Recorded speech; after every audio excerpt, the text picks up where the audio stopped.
అందరికీ నమస్కారం. నేను మీ JK. Welcome to Hasa TV. Andhra Pradesh విడిపోయిన తర్వాత ఆంధ్రప్రదేశ్కు మెట్రో ట్రైన్ ఎప్పుడు వస్తుందా అని కలలు కంటున్నటువంటి కళ ఎట్టకేలకు నెరవేరబోతుంది. ముఖ్యమంత్రి నారా చంద్రబాబు నాయుడు ఈ ఆంధ్రప్రదేశ్కు ముఖ్యంగా విశాఖపట్నానికి ఈ మెట్రో ట్రైన్ అనేది సరికొత్త రూపంగా తీసుకురన్నారు. ఆ విషయాలను ఆ వివరాలను ఈ వీడియో ద్వారా పూర్తిగా వివరిస్తాను. వీడియో చివరిగా చూసి ఒక్క లైక్ ఇవ్వడం మర్చిపోవద్దు ఫ్రెండ్స్.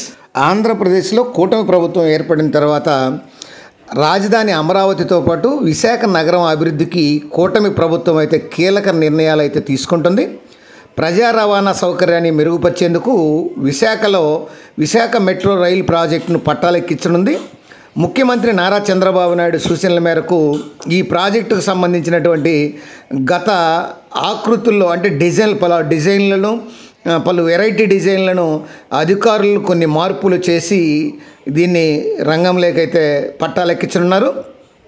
నగరంలో జాతీయ రహదారుల ప్రాధికారిక సంస్థ అనేటువంటి NHAI నిర్మించేటువంటి ఫ్లైఓవర్లను అలాగే వాటిని అనుసంధానం చేస్తూ మెట్రో డిజైన్లు ఉండే విధంగా ఈ చర్యలు తీసుకోవాలని యొక్క అధికారులకు అయితే సూచించారు. అధికారులు కూడా అదేవిధంగా ప్రతిపాదనలు అయితే రూపొందిస్తున్నారు. ఈ మేరకు NHAIతో సమన్వయంతో ముందుకు వెళ్లేందుకు వీలుగా ప్రణాళికలు అయితే రచిస్తున్నారు.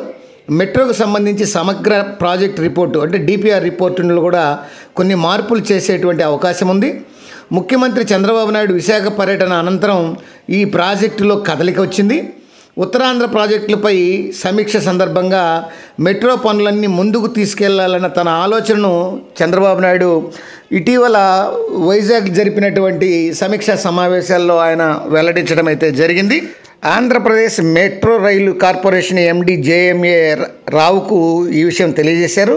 ట్రాఫిక్ రద్దీ నియంత్రణకు నగర పరిధిలో పలుచోట్ల ఫ్లైఓవర్ల నిర్మాణాలను NHAI ఇప్పటికే ప్రతిపాదనలు సిద్ధం చేసింది. వాటిని నిర్మించాక మెట్రో కోసం మళ్ళీ వంతెనలు నిర్మిస్తే ఇబ్బందులు తలెత్తాయనేటువంటి అభిప్రాయం కూడా ఏర్పడింది. ఉన్న వాటిని కూల్చడం మళ్ళీ కొత్తగా నిర్మించడం వంటివి ఇది ఆర్థికంగా నష్టం కలిగించే వీటితో పాటు సమస్యలు తెచ్చిపెడతాయని ఈ మేరకు భావించారు.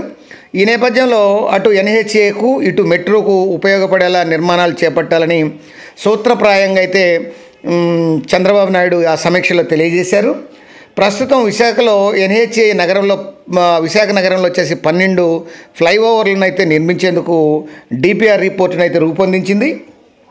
ఆయా చోట్ల స్తంభాల చుట్టుకొలత పెంచడం, అదనంగా నిర్మించడం, వంతెనల పొడవు పెంచడం, వెడల్పు పెంచడం, కొన్ని మార్పులు అయితే చేయనున్నారు. త్వరలో వాటిపై స్పష్టత కూడా రానుంది.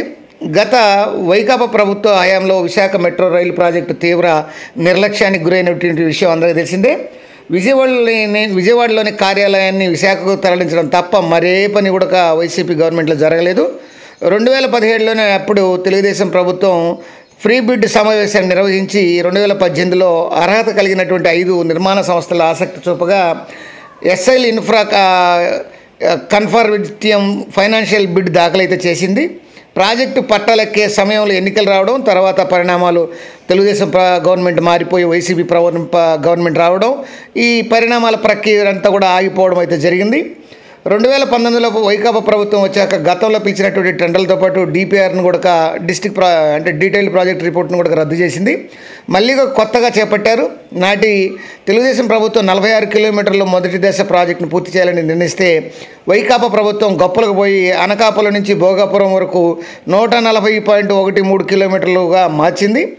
ప్రభుత్వం భూమిని కూటమి ప్రభుత్వం మొదటిగా స్టీల్ ప్లాంట్ నుంచి కొమ్మాది వరకు 46 కిలోమీటర్ల కారిడార్ నిర్మించి ఆ తర్వాత భోగాపురం విమానాశ్రయానికి ఎయిర్ ట్రాఫిక్ అయితే పెరిగే సమయానికి ఈ మిగిలిన మార్గాన్ని విస్తరిస్తే బాగుంటుంది అలా ఆలోచన ప్రస్తుత కూటమి ప్రభుత్వం అయితే ఆలోచిస్తుంది.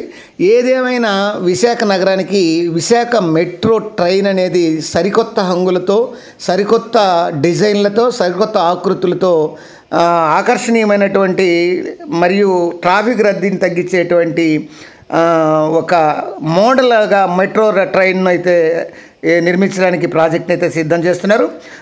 ఈ విశాఖ మెట్రో ట్రైను విశాఖ ప్రజలతో పాటు ఆంధ్రప్రదేశ్కు సరికొత్త హంగు మరియు అందాన్ని తెచ్చేటువంటి అవకాశాలు ఉన్నాయని పలువురు పేర్కొంటున్నారు. రాబోయే కాలంలో మరి ఎప్పటికి పూర్తయిద్దో తర్వాత వీడియోలో మనం తెలుసుకుందాం.